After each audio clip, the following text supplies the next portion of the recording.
Well, speaking of lying that's happening right in front of us, it has been more than a month since Paul Pelosi was attacked in his home on a Friday night in San Francisco.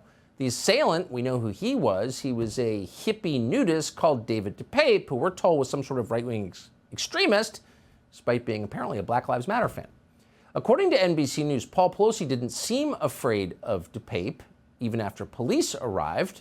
In fact, he opened the door for the cops himself.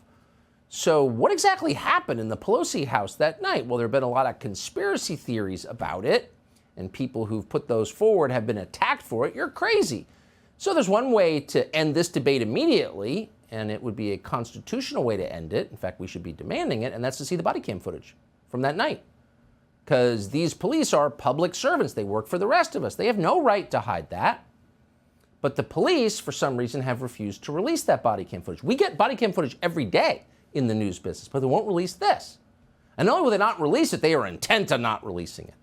In DePape's federal court case, a judge has just issued a protective order banning the release of sensitive information in this case, and that would include the body cam footage. What is going on here? Why are they hiding this? Is there a good reason? We don't know. Larry Elder ran for governor of California, a state in which he lives and has lived for many years. He joins us tonight to assess what's going on here. Larry Elder, thanks for coming on. What do you think this is? Why can't we just end this conversation with the evidence that we have a right to see?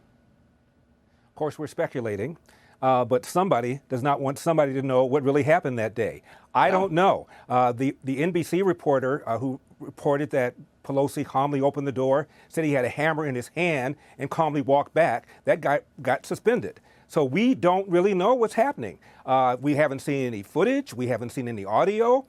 We don't know what the witnesses are saying. Maybe Paul Pelosi knew the guy. Maybe Nancy Pelosi knew the guy.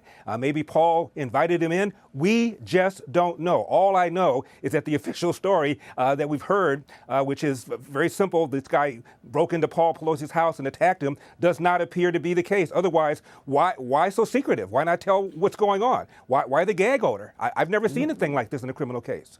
What's infuriating, I mean, I should just say, I think Paul Pelosi is a very nice man. I've met him, and I like Paul Pelosi. So I'm not interested in what Paul Pelosi was doing there, and I wouldn't be doing this story with you right now if they hadn't used it to attack their political opponents. Oh, this is January 6th, and the right wing is attacking the Pelosi family. I mean, they use this story to attack their political opponents, so we have an absolute right and obligation to get to the bottom of it, correct?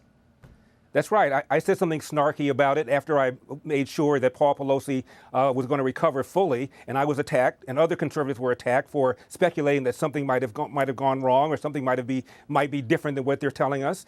So you're quite right. We ought to know what the story is. But we were attacked. It was used to show how insensitive and cold and callous conservatives are right before the midterms. Yeah. They'll use literally anything, even her husband's attack. It's really unbelievable. As you well know, having been attacked, Larry Elder, great to see you tonight. Thank you.